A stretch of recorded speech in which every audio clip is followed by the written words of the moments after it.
കഴിഞ്ഞ 1000 കൊല്ലമായി ഭാരതം ഒരു പിശാചിൻ്റെ കീഴിലായിരുന്നു. പിശാചിന് ചക്രവർത്തി പിശാചായിരുന്നു.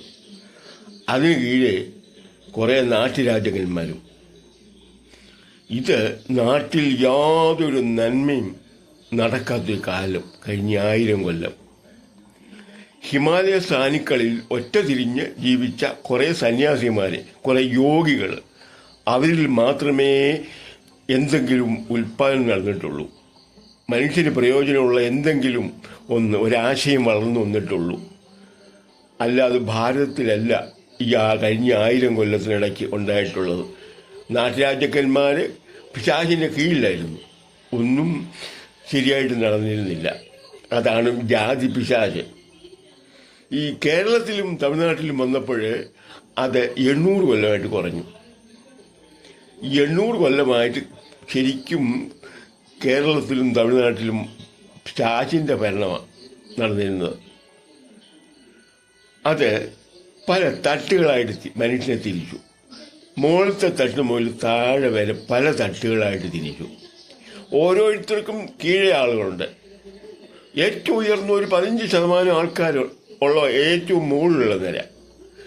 താഴോട്ട് വരുമ്പോൾ കൂടിക്കൂടി വരും ജനത്തിൻ്റെ എണ്ണം. എല്ലാവർക്കും താഴെ ആളുണ്ട്. ഏറ്റവും താഴെ നിൽക്കുന്ന ആളിനെ അതിന് താഴെ ആളില്ലാതുള്ളൂ. അതാണിത് ഇത്ര വർഷങ്ങൾ ഈ ദുരാചാരം ഇവിടെ കൊണ്ടു നടന്നതിന് കാരണം. ഇത് നിലനിൽക്കുന്ന കാര്യം ഈ പിശാചിൻ്റെ ഭരണം. ഏറ്റവും മുകളിലുള്ള 15% എല്ലാ സുഖവും അനുഭവിക്കുന്നതാണ് താഴെയുള്ള എല്ലാവരും ധരിച്ചിരുന്നത്. സത്യമതാണോ? സത്യത്തിൽ ആ സമൂഹത്തിൽ നിലനിന്ന പിശാചിൻ്റെ ഭരണമായിരുന്നു അവിടെ പ്രത്യേകമായിട്ട്. അതായത് വളരെ മോശമായ ജീവിതമായിരുന്നു അവിടുത്തെ സ്ത്രീകൾക്ക്. സ്ത്രീകൾ വളരെയധികം ദുഃഖിച്ചാണ് ജീവിച്ചത്. ജീവിതകാലം മുഴുവൻ എല്ലാ സ്ത്രീകളും ആർക്കും അത് സുഖകരമായിരുന്നില്ല. പുരുഷന്മാർ 2-3 പേര് ഒരു കുടുംബത്തിൽ കുറേ സുഖം അനുഭവിച്ചിട്ടുണ്ടെന്ന് നമുക്ക് വിശ്വസിക്കാം. ബാക്കിയുള്ളവർക്ക് ആർക്കും സുഖമായിരുന്നില്ല. അതിൽ തൊട്ട് താഴെ നിൽക്കുന്നത് നായർ സമൂഹമാണ്. നായർ സമൂഹത്തിൽ ഒരു കുടുംബം ഉണ്ടായിരുന്നോ? കഴിഞ്ഞ 100 കൊല്ലം മുമ്പ് വരെ ഒരു കുടുംബമില്ലാത്തൊരു വലിയൊരു സമൂഹം ഇവിടെ കഴിഞ്ഞിരുന്നു. അവർക്ക് കുടുംബമില്ല, ഒരു കെട്ടുറപ്പുമില്ലാത്ത ഒരു കുടുംബ സങ്കല്പം തന്നെ ശരിക്കില്ലായിരുന്ന നരകമായിട്ട് ജീവിച്ചിരുന്ന ഒരു കാലം. കുത്തഴിഞ്ഞ ജീവിതം, ഒരർത്ഥവും ഇല്ലാത്ത ജീവിതം. അതാണ് കടന്നുപോയത്. സുഖമാണ് അവർക്ക്. എന്നാലും നായർക്ക് നമ്പൂരിയോട് കുശുമ്പുണ്ടായിരുന്നു അന്നേരവും. അതിന് താഴെയുള്ള നിരനിരയായിട്ട് ഒത്തിരി ഇനമുണ്ട്, ഒത്തിരി ജാതികളുണ്ട്. ഇവരെല്ലാം വിചാരിക്കുന്നു മുകളിലുള്ളവർക്ക് സുഖമാണെന്ന്. എല്ലാവർക്കും അവരുടേതായ പ്രശ്നങ്ങളുണ്ടായിരുന്നു. ആരും സുഖം അനുഭവിക്കുന്നവരില്ലായിരുന്നു. ഈ ജാതി നശിപ്പിക്കുക ചെയ്തത് ജനത്തിനെ, മനുഷ്യനെ. അല്ലാതെ നന്മ ആർക്കും ഇതിൽ നിന്നുണ്ടായിട്ടില്ല, ഇന്നേ വരെ ഉണ്ടായിട്ടില്ല. ഇത് ഒത്തിരി കാലം തുടർന്നു. 800 കൊല്ലം കേരളത്തിലും തമിഴ്നാട്ടിലും, ഭാരതത്തിൽ 1000 കൊല്ലം. നമുക്ക് ഭാരതത്തിലുടനീളവും കേരളത്തിൽ പ്രത്യേകിച്ചും നമുക്ക് പ്രത്യേകിച്ച് ശ്രദ്ധിക്കേണ്ട നമ്മളെ ഈശ്വരതുല്യരായ ആൾക്കാരുണ്ടായി ഇതിനെതിരായിട്ട് പ്രവർത്തിക്കാൻ. അവർ വളരെ കാര്യമായിട്ട് പ്രവർത്തിച്ചു. നാരായണ ഗുരുസ്വാമി, അയ്യൻകാളി, ചട്ടമ്പി സ്വാമികൾ, മന്നത്ത് പത്മനാഭൻ, ഇവരൊക്കെ ശരിയായ രീതിയിൽ പ്രവർത്തിച്ചു തുടങ്ങി ഇതിനെതിരായിട്ട്. അപ്പോൾ അതിന് വേണ്ട സഹായവും 75 കൊല്ലം മുമ്പ് നമുക്ക് ലഭിച്ചു. നിയമം നമുക്ക് വേണ്ടി മഹാനായ അംബേദ്കർ നിയമം ഉണ്ടാക്കി തന്നു, തുല്യ അവകാശം. ആ ബലം കൂടെ വന്നു കഴിഞ്ഞപ്പോൾ നമുക്ക് നന്നായിട്ട് മുന്നേറാൻ പറ്റി. ഇപ്പം നമ്മൾ കാര്യമായ മാറ്റമുണ്ട്.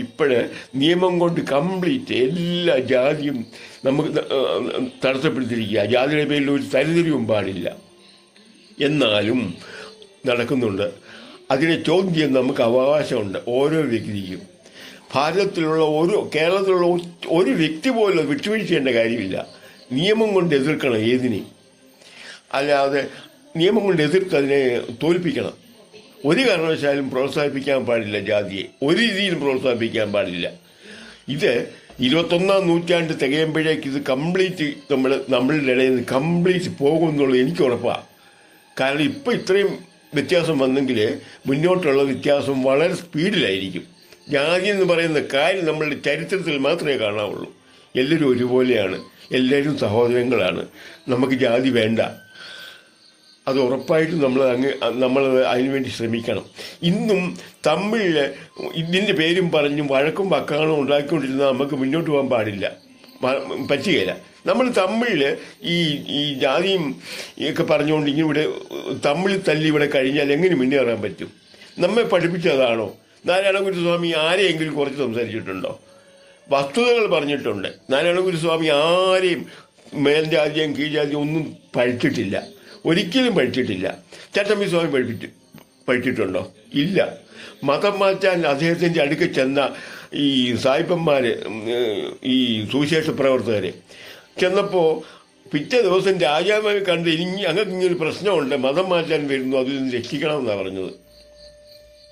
അല്ലാതെ ഇവിടെ ഇപ്പം മേൽക്കോയ്മ അനുഭവിക്കുന്നവരെ ഈ പാങ്ങനുസരിച്ച് അവരെ ചോദ്യം ചെയ്യാവുന്നല്ല അദ്ദേഹം ധരിച്ചത്. അദ്ദേഹം മഹാനായത് ഇതുപോലുള്ള സ്വഭാവം മുഴുവൻ ഇങ്ങനെയായിരുന്നു. വളരെ വിശിഷ്ടമായ സ്വഭാവം വൈശിഷ്ട്യമുള്ള ആളാണ് ഈ അയ്യങ്കാളി. അദ്ദേഹം ആ മഹാനായ നമ്മുടെ കേരളത്തിൻ്റെ ഒരു മഹാസ്വത്താണ് അദ്ദേഹം. അദ്ദേഹവും നാരായണ ഗുരുസ്വാമിയും നമ്മുടെ മന്ദവും പിന്നെ മറ്റേ സ്വാമിയും ഒക്കെ, ചട്ടമ്പി സ്വാമികൾ ഒക്കെ, അവരെയൊക്കെ നമ്മൾ മാനിക്കണം. അവരാരുമായിട്ടും ഏറ്റുമുട്ടാനല്ല നിന്നത്. ആരെയും കുറച്ച് പറഞ്ഞില്ല. അവർ അതിവേഗം മുന്നേറാൻ ജനത്തിനെ പ്രേരിപ്പിച്ചു. അങ്ങനെ വേണം. ഇപ്പോഴേ അല്ലാത്ത ചില തൊഴുത്തിക്കുത്തൊക്കെ കാണുന്നു. അതുകൊണ്ട് ഒരു വളർച്ച ആർക്കും ഉണ്ടാവുകയില്ല. നമ്മൾ തമ്മിൽ കുറ്റപ്പെടുത്തിയിട്ട് കാര്യമില്ല. കഴിഞ്ഞുപോയി, പറ്റിപ്പോയി. ആരുടെ കുറ്റമൊന്നും ആർക്കും പറയാനും വയ്യാത്തൊരു ഘട്ടത്തിലാണ് കാര്യങ്ങൾ മുന്നോട്ട് പോകുന്നത്. അങ്ങനെയൊക്കെ എങ്ങനെയോ സംഭവിച്ചു പോയി. സംഭവിച്ചത് പറഞ്ഞുകൊണ്ടിരുന്നു കഴിഞ്ഞാൽ നമുക്ക് മുന്നേറാൻ ഒക്കുകയില്ല. അതിൻ്റെ പേര് വഴക്കുണ്ടാക്കിക്കൊണ്ടിരിക്കാനല്ല നാരായണ ഗുരുസ്വാമി മറ്റുള്ളവരൊക്കെ പഠിപ്പിച്ചത്. നമുക്ക് മുന്നേറണം. നമുക്ക് ഒരു കാരണവശാലും ജാതി ഇനിയും നമ്മുടെ സമൂഹത്തിലേക്ക് ഒരു കാര്യത്തിനും കയറി വരരുത്. അത് നമ്മൾ പ്രത്യേകം ഓരോരുത്തരും ശ്രദ്ധിക്കുമ്പം അതെല്ലാം ശരിയായി വരും, ക്രമേണ ശരിയാവും. 21-ാം നൂറ്റാണ്ട് കഴിയുമ്പോഴേക്കും നമ്മൾക്കൊരു പ്രശ്നവും ജാതിയുടെ പേരിൽ ഇല്ലാതെ വരും എന്നുള്ളത് എനിക്ക് ഉറപ്പാണ്. കാരണം ഇപ്പം തന്നെ എതിരാണ്, എല്ലാ മനുഷ്യനും എതിരാണ്. അതിനനുകൂലമായിട്ട് ആരും പറയില്ല. ആർക്കും ഒരു മനസ്സിലെങ്ങാനും ഉള്ളവരുണ്ടെങ്കിൽ പോലും പുറത്ത് പറഞ്ഞാൽ മനുഷ്യൻ വിടുകയല്ല വെറുതെ. അത് തന്നെ കാര്യം. അങ്ങനെ മനസ്സിൽ തോന്നിയ ആർക്കെങ്കിലും തോന്നിയിട്ടുണ്ടെങ്കിൽ തന്നെ ഒരു കാരണവശാലും നമ്മൾ തമ്മിൽ ഇതും പറഞ്ഞ് തമ്മിൽ തല്ലേണ്ട കാര്യമില്ല. അതെപ്പോഴും ഓർമ്മിച്ചിരിക്കേണ്ട കാര്യമില്ല. കഴിഞ്ഞു പോയി. നമുക്ക് മുന്നോട്ട് പോകുന്നത് എങ്ങനെയാണെന്ന് ശ്രദ്ധിക്കേണ്ടത്. എത്രയും പെട്ടെന്ന് നമുക്ക് മുന്നേറാൻ നോക്കണം. എല്ലാ സമൂഹങ്ങളെയും അവരവർ ഉൾക്കൊണ്ട സമൂഹത്തിൽ നിന്നുള്ള ആൾക്കാർ മുന്നോട്ട് വരണം. കാരണം അവരുടെ ഉയർച്ച മാത്രമേ കണക്കെടുക്കാവുള്ളൂ. അല്ലാതെ പണ്ട് നമ്മളെ ഇങ്ങനെ